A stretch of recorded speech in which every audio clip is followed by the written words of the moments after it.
Let me know in the... excuse me, how rude! Hello everyone! Today I'm going to be sharing with you a very simple noodle dish. It's Braised Yee Mee, or also known as Hokkien Yee Mee, known here, very famous here in Malaysia. Now, it's very simple, it's easy to make, you can whoop it up with things you have in the fridge and your family's gonna love it. Let's go. Alright, so for most of you Malaysian folk, I know you guys already know what Yee Mee is, but for those who don't, this is it. Alright, Yee Mee is basically egg noodles, but deep fried. Alright, and you can buy it in any Chinese grocery store. It's pretty easy to find and it's ready to eat. Okay? You can actually eat it just as it is. Of course, it doesn't taste like much, and there are also many variations to Yee Mee. If you go to the steamboat shops, they have those mini sized Yee Mees and you have your regular sized Yee Mee, but this is the thicker one. Yeah, so when it comes to braising, I always prefer to use the thicker Yee Mee because it can stand a little bit longer in the braise without turning too soft. Yeah? Now, let's go. Now, since we're doing the halal version, I'll be using chicken breast. Cut up your chicken breast into nice thin slices. There we go, in. Now, we're gonna season this chicken breast. We've got a little bit of sesame oil, touch of soy sauce, dash of white pepper, some salt, and I'm going to be adding in, this is tapioca starch. This is to give the outside layer of the chicken a nice sort of smooth texture. Stir everything together. Alright, and we can put this aside. Now, fish cake. Slice it diagonally, put this on the side.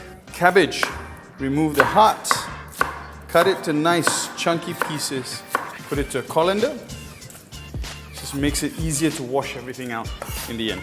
Now for some greens, I'm using a little bit of mustard greens. Alright, pluck out a couple of stems, cut them into about 2 inches, 2.5 inches in length. For those thicker parts, what I like to do is just sort of cut them up a little bit smaller into the colander. Now we're going to give this a quick wash. Alright, there we go. Put this aside. Now it's very important to get all your stuff ready before you start the cooking, because once you start cooking, everything is going to go real fast. Okay, garlic. I love garlic. I'm going to add a little bit more, so about 4 cloves.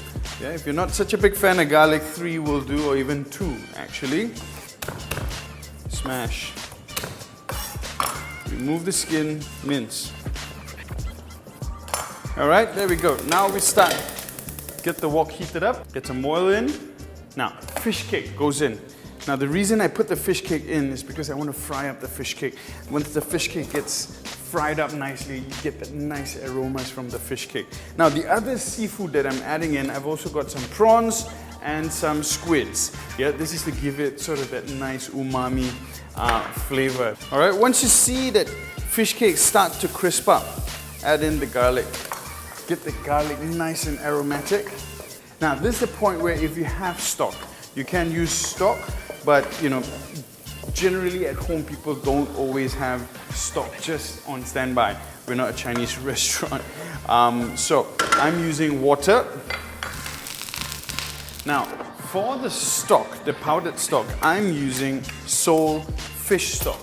Yeah, it's different from your anchovies fish stock. I think anchovies stock has a bit more of a savory, sweet note to it, whereas the sole fish stock has a more savory note to it, and the umami flavor is a little bit better, in my opinion. Yeah, so sole fish stock in. You can get this is sold mainly in Chinese grocery stores, like your Chinese dry provision shop.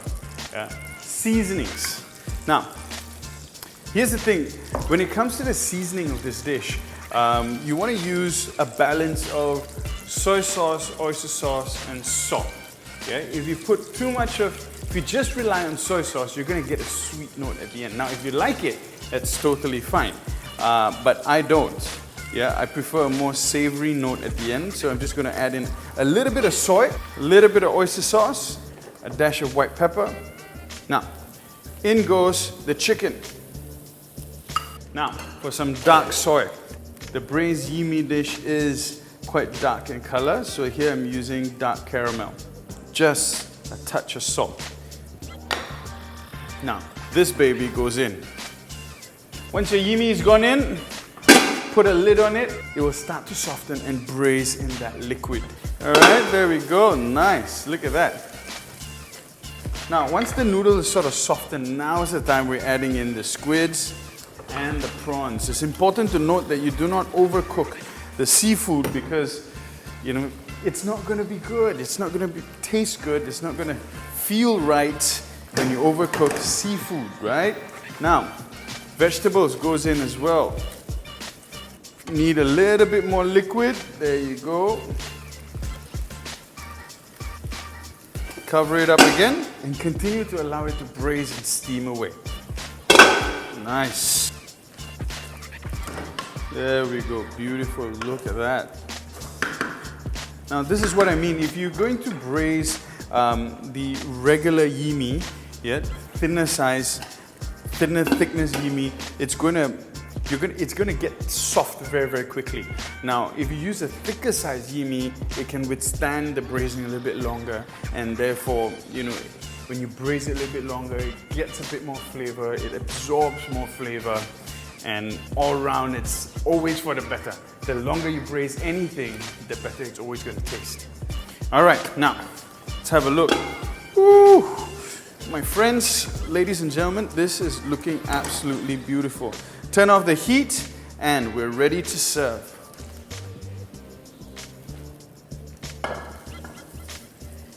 Oh, won't you look at that, ladies and gentlemen. It's a simple Chinese noodle dish. It's something you can whip up for your family, lunchtime, or even as a light dinner snack. And this is it, guys. Hokkien Yee Mee.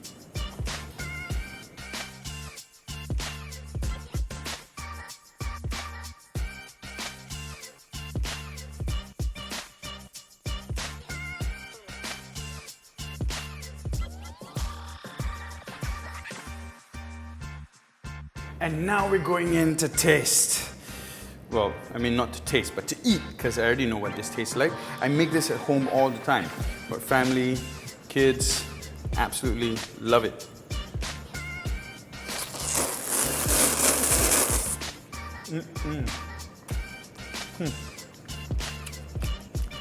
So good, guys. Noodle is super flavorful. It works both ways. It flavors the gravy as well because of how this egg noodle is deep fried, and you've got all the aroma after something is deep fried, and that aroma is delivered into the gravy, the braising liquid, and on top of that, because of the thickness of the noodle, it also absorbs all that flavor from the prawns, the squid, all that richness that the gravy has, it absorbs. It makes for a perfect combination. And the best part is, it's so easy to make. You know what I mean? Let me show you a couple of things. Now, this is what I mean about the variation of yee mee. Yep. You can see one is thicker, which is the yee mee I use for braising, and this is thinner. Yeah, this is the one I was talking about. That if you use this to braise, it's not that it won't work. It can work, but like I said, you know, you won't be able to braise it as long as you like, and it turns soggy really, really quickly because it is so thin. Yeah. So I would normally use this for like Cantonese kway teow, where you just pour that gravy over the noodle itself, and that hot gravy will eventually soften the noodle, and you get this nice combination of crispy bits. And the longer you eat it, the noodle sort of transitions from something that's crispy into something that's sort of soft and delicious. I keep these a lot at home because they last a little bit longer than fresh noodles. They're sort of like your spaghetti, if you will.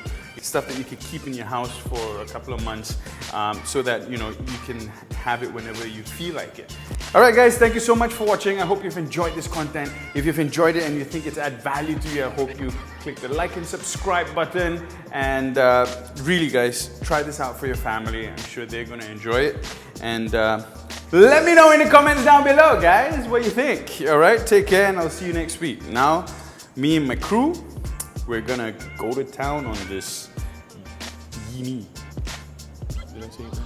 I think I said it. Whatever. Mmm.